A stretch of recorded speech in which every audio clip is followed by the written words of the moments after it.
is brought to you by Kenneth Nugent. From the station that's on your side, this is News 12, First at 5. Video shows a Fulton County School athletic director pinning a student against the wall. He says he did this to protect other students in the class. But first, we are staying mostly dry today, but we are tracking some chances of rain into Easter weekend. So let's check in right away with First Alert Chief Meteorologist Riley Hale.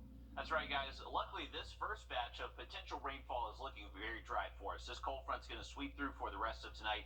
Currently just kicking up some clouds, not really tracking much in the way of rainfall for the rest of this afternoon and evening. So if you do have plans, looking mostly dry, we're still fairly warm. Temperatures are close to 80, and these clouds aren't going to really break up and clear out until we get to most likely past sunset. But currently speaking, no rain out there, so looking dry if you do have evening plans. Here's a current look outside of our studios. Looks like traffic is moving smoothly on I-20. Riverwatch Parkway. Our temperatures are warm. We're back close to 80 this afternoon. Temperatures will stay in the 70s and 60s, so at least around 10 p.m. tonight as we head into early tomorrow morning. A little bit cooler out there. Low temps will bottom out to the low 50s heading into tomorrow. And for us here in Augusta, low 50s, but if you live a little bit north or west, we could see a few upper 40s across the region. It won't be much warmer, though, the further south and east you go, just thanks to that cold front moving through the region. Now, heading into the weekend, if you have late plans for your Good Friday, perfect weather. We're going to see sunshine, high temps in the mid to upper 70s. But by Saturday, rain chances back into the forecast. We'll have much more on that weekend outlook coming up in just about 10 minutes. Thanks, Riley. Investigators still working to find out who killed 3 family members at a business in Grantville, Georgia. Meanwhile, family members gathered for a funeral yesterday. As Yasmina Alston reports, they are focusing on remembering their lives while also grieving the loss. Tommy, Evelyn, and Luke will forever be in our hearts. Loved ones of Tommy, Evelyn, and Luke Hogg are heartbroken. The loss of 3 family members in an armed robbery at their Grantville shooting range. The Hoggs, friends, and members of this community coming together Wednesday as they prepare to say final goodbyes. There are no words. Family members say Tommy and Evelyn were rooted here in Coweta County pretty much their entire lives. Church and their faith were very important. Tommy taught me Sunday school, and Evelyn led the children's choir for me when I was a kid. That was the kind of people they are. Sunday school teachers, choir directors, church pianists, lovely people. Luke was a high school senior at East Coweta High. His aunt and uncle say the teen loved his grandparents very much and was helping them at Lock, Stock, and Barrel shooting range when tragedy struck. Oh, he was sunshine. He was just sunshine. Sweet, thoughtful, sensitive, just coming into his own. He was so excited to graduate in a month. He was so excited to go to Abraham Baldwin. He was just ready to take that next step. Police are still looking for the killer, who also got away with 40 guns and security footage.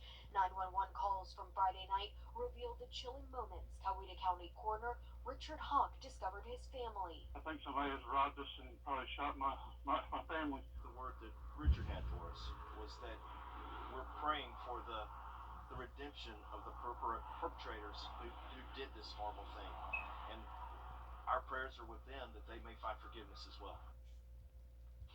And there is still a $25,000 reward for more information leading to an arrest in that case. New surveillance cameras are up 9 months after a murder in a popular Atlanta park.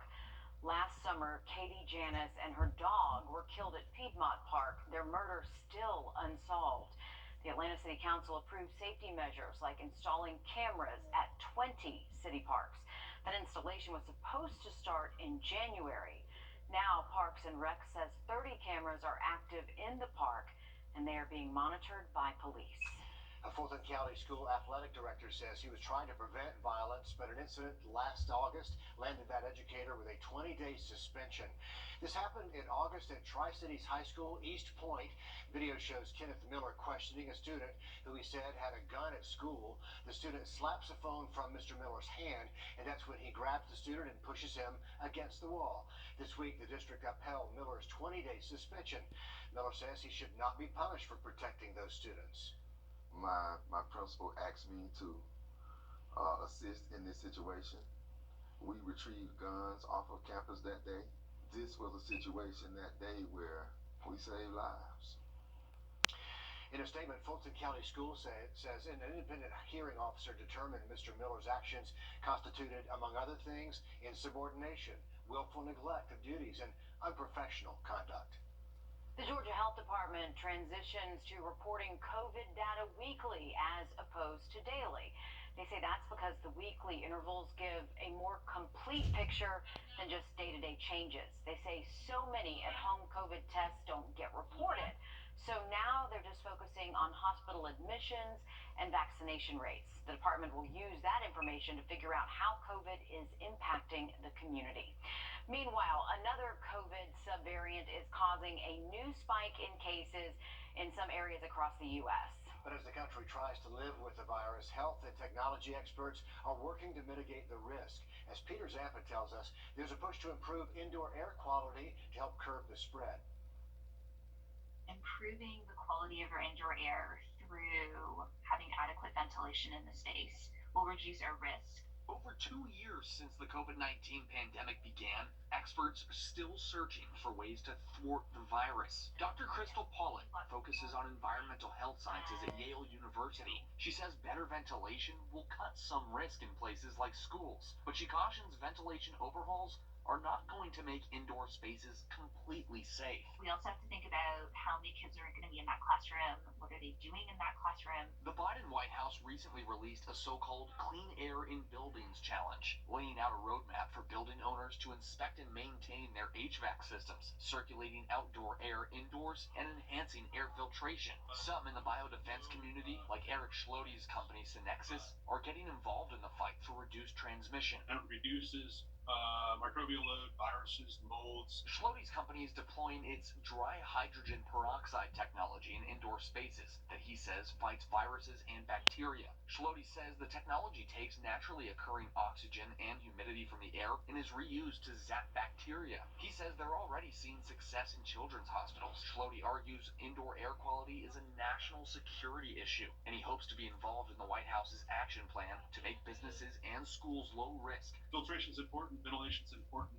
We augment that. The American Rescue Plan passed last year provided $122 billion to schools. The White House says those funds can be used for ventilation and filtration upgrades. Reporting in Washington, I'm Peter Zampa.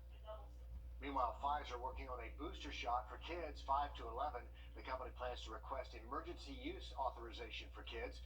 Data from a new study shows a third dose raises Omicron-fighting antibodies by 36 times in that age range.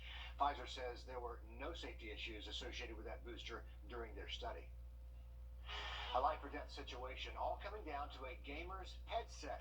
We're going to show you what happened ahead, first at 5. And we are keeping an eye on the cold front sweeping through the region tonight. Looking dry heading into our Friday, but weekend rain chances back in the forecast. We'll have an update there just after the break. Time and repair experts. Evaluations are free. Okay, if the bright orange vests don't catch your attention while driving, maybe this big guy will. Yeah, the Department of Transportation in Texas built a giant rattlesnake sculpture entirely out of traffic barrels that have been hit by drivers who were not paying attention. Oh, but they are now. It's all an effort to remind the drivers to stay safe and keep an eye out for those work zone crews. But the statue is out in El Paso, but the message, that's one that applies to everyone all over the country, and it does kind of resemble a poisonous snake, too. So it does get your attention. Yeah. I just hope it doesn't distract people, because you can see it, what is that? And then, oops. Bright orange thing on the side of the road. You don't want to get used to the barrels and just take them for granted. You need to slow down when you see one. Yeah, pretty cool use of recycling some stuff that obviously was broken by some other drivers, but pretty cool statue there. And we did end up with a fairly dry afternoon. That cold front never really kicked up much in the way of rainfall for us. This is a current look at radar, so we did have that just low-end chance for maybe a few showers during the day, but those are quickly moving east, and this is going to be the front that does clear out and brings us perfect weather heading into our Good Friday. A current look at the severe weather outlook for the rest of this evening and tonight, that has shifted towards the north and east. So yesterday, if you were watching us, we were talking about this low-end threat that has moved away from the area. So not expecting severe storms here locally anytime soon, at least not for the rest of this evening or tonight. This front will gradually move east of us, and until that happens, there could maybe be a shower that does pop up or two ahead of the front. Looks like a low chance for most of us, though. We will enjoy sunshine by tomorrow morning. Generally sunny skies through most of our Friday afternoon as well. Our wind direction will be changing, though, mainly out of the east tomorrow afternoon behind this front, anywhere from around 5 to 12. And then into the weekend, there will be a complex of showers and storms that will quickly be approaching us as we head into Saturday. Possibly the chance for a few showers to start earlier in the morning for places up towards the lake or west of Augusta. The one takeaway from the weekend forecast is that it's not looking like a washout. You do have a decent chance of seeing a passing shower, maybe a thunderstorm. That lasts maybe an hour or so for your location, but the rest of the day should be completely dry. So we're not expecting washout conditions, but a decent chance you do see a passing shower at some point on Saturday. Just make sure you have that First Alert weather app downloaded. That's the best way to track those showers as they show up heading into the weekend. Current look outside of Aiken County, you can see a little bit cloudier outlook there from what we were just looking at. Our temperatures are still warm, though, close to 80 degrees, and we'll likely stay close to 80 again heading into tomorrow afternoon. So not going to see a huge temperature drop behind this cold front. Most spots are in the mid to upper 70s. We did briefly hit 80 earlier this afternoon here in Augusta. Any evening plans you do have, we saw that cloud cover with us. That likely won't clear out until we get to after midnight. But generally dry conditions, not tracking much in the way of rainfall for the rest of this evening or tonight. Tomorrow morning, there will be a decent little temperature divide for low temperatures. So this is thanks to that cold front moving through tonight. Ahead of the front, we'll stay near 60 degrees for places like Barnwell, Bamberg, Allendale, and Sylvania. But up along the interstate and north of that, upper 40s to low 50s, so a little bit cooler for us here around the metro. Here's a look at how your Friday is shaping up. We're going to start off in the low 50s, work our way close to 70 by around lunchtime, and plenty of sunshine in the forecast that will warm us up back into the mid to upper 70s Friday afternoon, and generally sunny skies. So take advantage of that beautiful day tomorrow. Rain chances will be with us Saturday, Sunday, and Monday into early next week. But remember, for those weekend rain chances, not a complete washout. We'll have a closer look at that Easter forecast towards the end of the show. Do you ever wear a gaming headset? Well, this one saved an 18-year-old's life in L.A. Jonathan Gonzalez says he was on the PlayStation one night just after midnight, listening to music, chatting with friends, when he felt something hit his head. He looked up and found a bullet hole in his bedroom window. The gunshot ripped his curtains down. After it struck him in the head, the bullet ricocheted against the wall and then landed in his bed. Minding my own business in my own room, and I could have been gone, but I mean, just thinking about it for the first week just made me sick. Still a trigger for me to still process the thought that I could have lost my son. We were asleep. If it did hurt him, we would not have known until we woke up, hours later. Razer, the company that makes the headphones, sent him a replacement set. When LAPD responded, officers could not find the shooter. They don't believe the gun was fired at close range. What a close call for him. Patrons excited to be back at the RBC Heritage, and kids are thrilled to be helping out on the golf course, right alongside the players. We're going to show you what they're up to ahead, 1st at 5. The live icon. Just like her, through our partnership with Grammy Hope. First round play at the RBC Heritage on Hilton Head Island is winding down, but golf fans were treated to a great day at Harbor Town. The entire week is sold out, with this the first opportunity in 3 years for full attendance. And on day one of the Heritage, the crowd was not only larger, it was also younger. Local youngsters are getting the chance to get back inside the ropes at the Heritage with the return of scoring standard bearers to the event for the first time since 2019. It's amazing. It's really amazing. It's so fun being right next to the players and walking alongside them. Oh my gosh, it's really cool, and it's like, even watching them will help you to improve your own game. It's pretty amazing. Yeah, those are some pretty good teachers. The purpose of kids carrying signs with player scores is to provide updated information to spectators, but the reason they do it, clearly for the experience. Oh yeah, anytime you're inside the ropes, yeah, good for them. South Carolina is first in the South primary. Might not actually plug in heating and air sunshade. All you have to do is go to wrdw.com, click on contests, enter your email, and then we'll announce those winners right here on 1st at 5 every Tuesday and Thursday. Stick with us now. Look at that forecast for you just after the break. Come on in to Davis Appliance and Furniture, where you can find the best deals in town. It's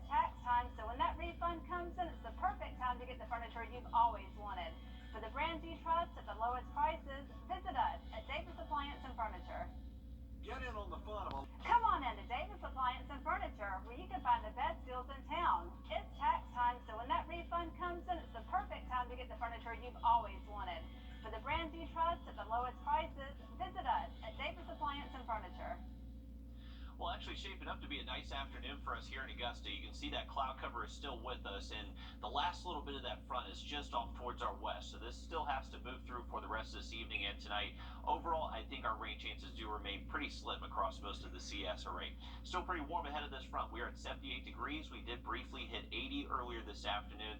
That front is now centered, stay a line down from Athens through Columbus, Georgia, moving west to east overnight, and that finally will clear out our skies. We are looking to bring back plenty of sunshine heading into our Friday. Those rain chances both Saturday and Sunday. Plants and furniture.